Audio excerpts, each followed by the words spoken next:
Ambassador Keyes, isn't there a distinction, as Senator Obama draws, between Afghanistan and Iraq and our military incursions into both places?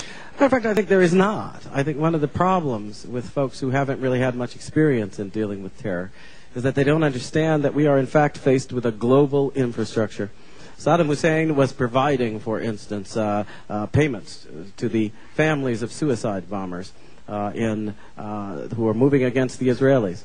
Al-Qaeda, when it acted against the United States and brought down the World Trade Center, Osama bin Laden made it very clear that he was doing so on behalf of, he said, the Palestinians and their cause.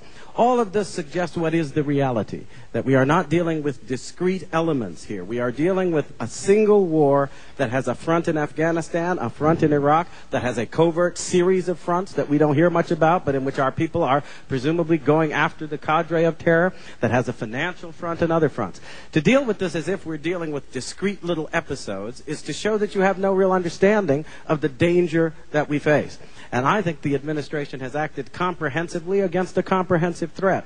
The other thing that I think that naivete neglects is that in the face of the attack that we had on September 11th, it was absolutely essential to send a clear message through the entire terror network that we were not going to allow safe havens, that we were not going to allow states that aided and abetted the terrorists off the hook. This has had its desired effect, by the way, with the Libyans backing away from their commitment, with Syria now talking as if it wants to reach an accommodation. So I think that it's a failure of strategic understanding if one isolates the Iraqi situation and does not see it in the context of what must be the larger mission of the United States to deal with the entire global infrastructure of terror. We have also, of course, created for ourselves a clear base of operations in the Middle East that will then have further implications for others, including Iran, that might want to stir up trouble in the future. So I think we have to be persistent. We have to deal first and foremost with the national security challenge. We must work with others when it comes to the political arrangements for Iraq, but we must put first the safety of the people of the United States as we deal with the insidious threat of terror. Let me just respond quickly by pointing out, Ambassador Keyes may have better intelligence than I do, but the CIA, Paul Bremer, Don Rumsfeld, Colin Powell, have all indicated that they could not find a connection between Saddam Hussein and Al-Qaeda, that weapons of mass destruction are not found in Iraq. And so it is absolutely true that we have a network of terrorists, but it takes a huge leap of logic to suddenly suggest that that means that we invade Iraq. Saudi Arabia has a whole bunch of terrorists in Saudi Arabia. There are a whole bunch of terrorists in Syria and Iran and all across the globe. And the notion that we then would stretch our military and our intelligence capacities to mount full-scale invasions as a consequence of that, I think is a bad strategy. It makes more sense for us to focus on those terrorists who are active, those cells that are active, to try to roll them up where we have evidence that, in fact, these countries are being used as staging grounds that would potentially cause us imminent harm, then I think that we go in. And I have been very clear about the fact that the United States has to reserve all military options in facing such an imminent threat. But we have to do it wisely. Well, see, I think that that's the fallacy. Because you did make an argument just then from the wisdom of hindsight, based on conclusions reached now, which were not in the president's hands several months ago when he had to make this decision. And the thing I worry about with John Kerry and people like him, decisions aren't made with the wisdom after the fact. You have to move to defend the American people with the information you've got and with a strategic vision that is determined to defend them against the probabilities, not just the certainties. And if you don't have the guts to make those decisions, then you shouldn't be President of the United States. Well, let's talk about some of the decisions that might have to be made. There may not be any weapons of mass destruction in Iraq, but there are such weapons in Iran. There are such weapons in North Korea. Ambassador Keyes, how strongly would you consider preemptive action against those nations? Well, all such decisions, and that's what I thought was one of the brilliant things about the Iraq decision, is that you go after those things that are most susceptible to the right kinds of action. Iraq was susceptible to direct military action, and so the president acted. If you're talking about North Korea, you have to look at the entire context in which we deal with the North Korean threat, and that includes relationships with the Chinese and the possibility that you're talking about something that could escalate into a larger war.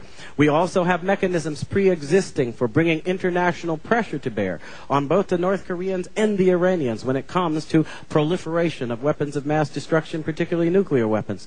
I think that we consider the possibility of direct action in an appropriate form only if we have evidence that there is a probable threat and that they are moving on that threat. Then, in order to defend Americans from death, you do what you have to do.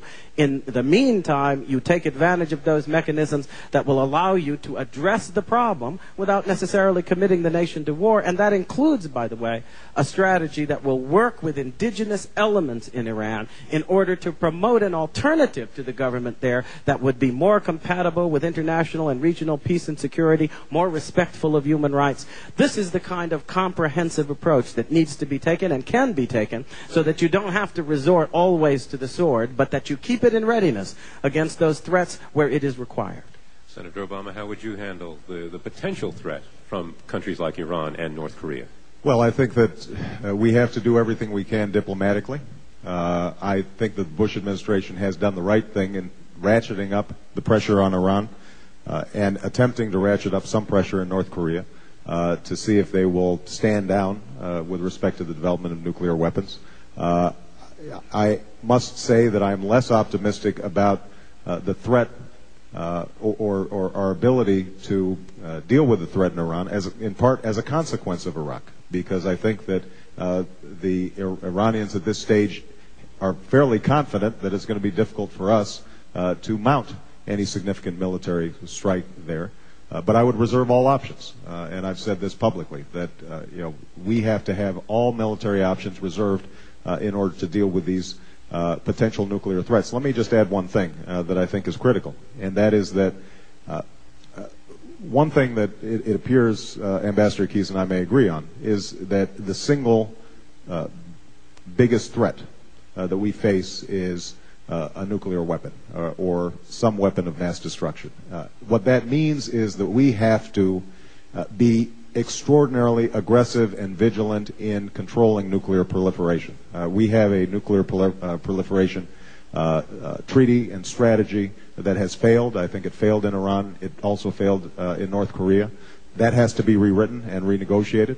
And I think that we have to rapidly accelerate the manner in which we are locking down nuclear materials in the former Soviet Union. The Lugar-Nunn bill has shown itself to work. Unfortunately, right now it's on a 13-year timetable in which the United States puts in resources to make sure that those resources are secured. I think we can rapidly advance it to the point where we get it down to 4 years. Well, I've got to say, I think that one of the problems is you can't negotiate facts out of existence. When you are dealing with those facts, such as the potential that Iran might have for the development of nuclear weapons, such as Pakistan's possession of nuclear weapons, you have to deal with those facts as realities. It may be true that we have a non-proliferation regime in place. We can seek to bring pressure to bear. But I think we have to be ready to use appropriate tools, and that doesn't necessarily mean that you have a massive invasion of this country or that. It can sometimes mean, as the Israelis have shown, that you move against that capacity as they did when they bombed the nuclear reactors that were being developed in Syria and so forth. These are things that can be done, that need to be part of a comprehensive, forward-looking approach that includes, as I have said, the political dimension in Iran. I think if we are working with indigenous elements in Iran to promote a change in the respect for human rights, a change in the nature of representative government, a move toward a more pacific instead of terroristic approach to international relations, that will also preoccupy the Iranians in ways that will keep them from trying to stir up trouble either for us or for others in the region.